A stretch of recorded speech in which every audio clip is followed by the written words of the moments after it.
শুভ সকাল বন্ধুরা, কেমন আছো তোমরা সবাই? আশা করি সবাই খুব ভালো আছো, সুস্থ আছো। আর আমিও খুব ভালো আছি। আমার নতুন আরও একটি ব্লগে তোমাদের জানাই অনেক অনেক স্বাগত আর অনেক ভালোবাসা। আশা করছি আজকের ব্লগটা তোমাদের খুব খুব খুব ভালো লাগবে। আর আমার প্রচণ্ড ঠান্ডা লেগেছে, তো কথা বলতে একটু অসুবিধা হচ্ছে, তো প্লিজ কিছু মনে করো না তোমরা। আর এদিকে দেখো দুটো ব্যাগ গুছিয়ে এখানে রেখেছি, কারণ আজকে যাব হলো বাপের বাড়ি। তো কালকে রাতেই ব্যাগগুলো গুছিয়ে রেখেছি। তো কালকের ভিডিও তোমরা যারা দেখেছো তারা দেখেছো, আজকে যাব বলে কালকে অনেকগুলো কাজ সেরে রেখেছিলাম। তো এখন বাজে তোমার সকাল 6:45 মতন, অনেকটা তাড়াতাড়ি সকালবেলা উঠেছি, যেহেতু সকালে সমস্ত কাজকর্ম সেরে যেতে হবে, ছেলেকে খাওয়ানো, পুজো আছে, এইসব সেরে যাবো, তার জন্য অনেকটা সকাল সকাল উঠেছি, নাহলে দেরি হয়ে যাবে এগুলো সারতে। আর এদিকে দেখো ব্যাগটা গোছানো হয়েছিল, তারপরে কিছু জিনিস পরে মনে পড়েছে যেগুলো নিতে হবে, তাই ওগুলোকে এখন আবার আমি ভাঁজ করে ঢুকিয়ে নিচ্ছি। একবার ব্যাগ গোছানোর পরে পরে আবার জিনিস হট করে মনে পড়লে তখন আবার খুব অসুবিধা হয়। এক হাতের জিনিস একবার গুছিয়ে ফেললে তখন আবার মানে খোলো, আবার করো, একটু অসুবিধা হয়। আর আমি এবার বড় ট্রলিটা নিয়ে যাচ্ছি, কারণ দুদিন পরে বড় যাবে, তাই ওরও জামা কাপড়গুলো একবারে আমি এই ট্রলির মধ্যে নিয়ে নিয়েছি, যাতে ও যখন যাবে যাতে ওকে আর কোনো ব্যাগ ট্যাগ নিয়ে যেতে না হয়।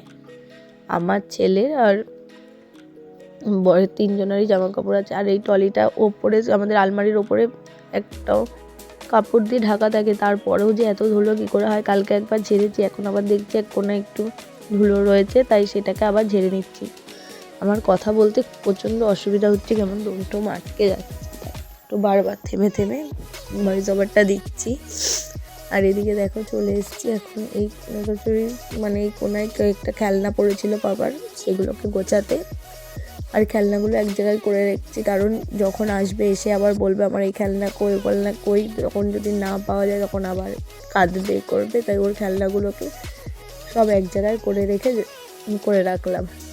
আর এদিকে দেখো টুকটাক কাজ কম সংসারে করতে করতেই সময় একদম হয়ে যায়। আর শীতের বেলা, এত ছোটোবেলা, মানে উঠেছি কোন সকালবেলা, এইসব মানে টুকিটাকি কাজ করতে করতেই বেলা চলে যাচ্ছে। আর আমার ভাই এসে যেহেতু কল্যাণীতে দাঁড়াবে, আমরা এখান থেকে যাবো, এর জন্য একটু তাড়াতাড়ি করছি। এবার দেখো ঘরটা ঝাড় দিয়ে নিচ্ছি। আর এখনও ছেলে আর বর ঘুমাচ্ছে, ওদের এখনও ডাকিনি, যে আমি আমার কাজগুলো সেরে নিই, তারপরে ডাকবো। ছেলের খাবার করে তারপরে ছেলেকে ডাকবো, তার আগে আমার পুজো টুজো সব কিছু আমি করে নিই, ওদেরকে ডাকবো। আর আজকে কাজের একটা এনার্জি আলাদা, যেহেতু বাপের বাড়ি যাব। এটা আমার ক্ষেত্রে নাকি সবার ক্ষেত্রে জানি না, আমার তো যেদিন ওই বাড়ি যাবো সেদিন তো আমার কাজ মানে কী যে তাড়াতাড়ি হয়ে যায়, মানে বলে বোঝাতে পারবো না, এত তাড়াতাড়ি কাজ করে ফেলি। একটা আনন্দ, মনে একটা আনন্দ থাকে, কতদিন পর যাবো, এই আনন্দতেই তাড়াতাড়ি কাজ হয়ে যায়। আর এদিকে দেখো এদিকে ঘরটাও মুছে নিচ্ছি। আর এই যেহেতু নবদ্বীপে এখন রাস, এই রাসে যাচ্ছি, তো একটা কোনো অনুষ্ঠানে গেলে সবার সাথে দেখা, সবার সাথে আনন্দ, এগুলোই আরও বেশি। এমনি সময় যাওয়া আর একটা কোনো অকেশনে যাওয়া, দুটোর মধ্যে আলাদা। এমনি সময় গেলে অবশ্যই আনন্দ হয়, কিন্তু কোনো অকেশনে গেলে তখন সবাই আসে, দাদা দিদি সবার সাথে দেখা হয়, তো ওগুলো খুব ভালো লাগে। আর এগুলোই পরবর্তীতে এগুলোই স্মৃতি হয়ে থাকে না জীবনে, সবার সাথে কাটানো সময়। যত দিন যাবে তত যে যার জীবনে ব্যস্ত হয়ে যাবে, তখন এইসব একসাথে কাটানোর দিন এগুলোই স্মৃতি। তো এদিকে দেখো আমার দুটো ঘর মোছা হয়ে গেছে, তারপরে আমি বারান্দাটা মুছে নিচ্ছি। আর আমার বাবার ভাই যে আমাকে কতবার ফোন করেছে যে আমি বাবা তো অনেক সকালবেলায় ফোন করেছে যে উঠেছি নাকি, ভাই ফোন করছে যে কাজ ছাড়া হয়েছে নাকি, তাড়াতাড়ি বেরোবি এই টাইমের মধ্যে। তো আমি বলছি ঠিক আছে, সময়ের মধ্যে সব হয়ে যাবে। তো দেখো এদিকে আমি ঘর মুছে নিচ্ছি, আর এখনও অনেক কাজ বাকি। এদিকে রান্নাঘরটাও পরিষ্কার করে নিয়েছি, সকাল আগে উঠে রান্নাঘরটাই পরিষ্কার করে নিয়েছি, তারপরে অন্য কাজে করতে। আর এখন যেহেতু একটু ঠান্ডা ঠান্ডা পড়ে গেছে না, এখন বাইরে বেরিয়ে জল টল ঘাটতে এখন একটু অসুবিধাই হয়। মানে অসুবিধা বলতে এত সকাল সকাল জল ঘাটতে একটু কষ্টই হয়, কিন্তু কী করা যাবে, ঘাটতে তো হবেই।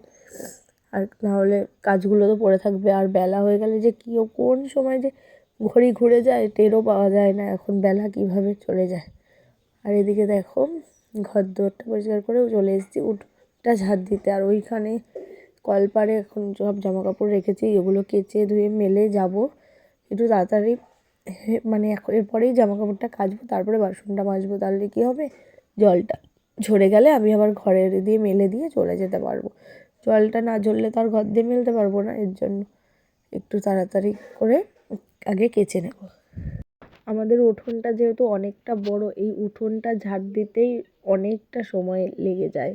এই দিক ওই দিক করে মানে ঝাড় দিতে হয়, তো ওখানেই অনেকটা সময় লেগে যায়, কিন্তু কী করা, ঝাড় তো দিতেই হবে, বাড়িঘর পরিষ্কার না থাকলে দেখতেও ভালো লাগে না। আর দেখো একবার এদিক একবার ওই দিক করে আমি উঠোনটাকে ভালো করে পরিষ্কার করে ঝাড় দিয়ে নিচ্ছি। আর উঠোনটা ঝাড় দেওয়ার অভ্যাস আমার এই বাড়িতে এসেই হয়েছে। আমি বাপের বাড়িতে কোনো দিনও উঠোন টুঠোন ঝাড় দিইনি। আমাদের এখন তো সবার যার যার মতন হয়ে গেছে, এখন উঠোন আমাদের বাড়িতে নেই বললেই চলে, কিন্তু একসময় আমাদের বাড়িতে অনেকটা বড় উঠোন ছিল। তো ওটা তখন মা, কাকি, জেঠি এরাই ঝাড় দিয়েছে, আমাদের কোনো দিনও ঝাড় টাড় দেওয়ার প্রয়োজন পড়েনি, তাই ঝাড় আর দেওয়া হয়নি। কিন্তু এই বাড়িতে আসার পর এত বড় উঠোন, তখন ঝাড় দিতে হয়েছে, এখানে এসেই অভ্যাস হয়েছে। এখানে এসেই অনেক কিছুর অভ্যাস হয়েছে আমার, যেগুলো আমার আগে কোনো দিনও ছিল না। যেমন কাঠে রান্না, আমার এই বাড়িতে এসেই কাঠে রান্না প্রথম আমি শিখি এবং করতে পারি। তো যাই হোক, শ্বশুরবাড়িতে এলে অনেক কিছুই শেখা হয়ে যায়। তো দেখো এখানে আমার সব সেরে পুজো দেওয়া হয়ে গেছে, ছেলে রেডি হয়ে দেখলেই ওইদিকে বাসন টাসন সব মাজা, সমস্ত কাজ টাজ করে পুজো দিয়ে খেয়ে দিয়ে মানে টিফিন করে টোরে বেরিয়েছি। বর দিয়ে গেছিলো কিছুটা ধরে ভাই নিয়ে এসেছিলো। তারপরে আর কি বাপের বাড়িতে এসে যে ল্যাদ খাওয়া, তারপরে একটু বেরিয়েছিলাম, বাবা আর আমি একটু মার্কেটে গেছিলাম দরকারে। তো সেই সেরে দেখো এটা আমাদের রাশির ঠাকুর। তারপরে একটু রেডি হয়ে বেরিয়ে পড়েছি। ছেলে এখানে দেখো এগুলো দিদি ভাই এদের সাথে খুব আনন্দ করছে, খেলছে, আর আমরা একটু চলে এসেছি এখানে। আর এই ঠাকুরটা না রাসের প্রথম পুজো হয়, নবদ্বীপের প্রথম পুজো হয় এই অ্যালানিমা।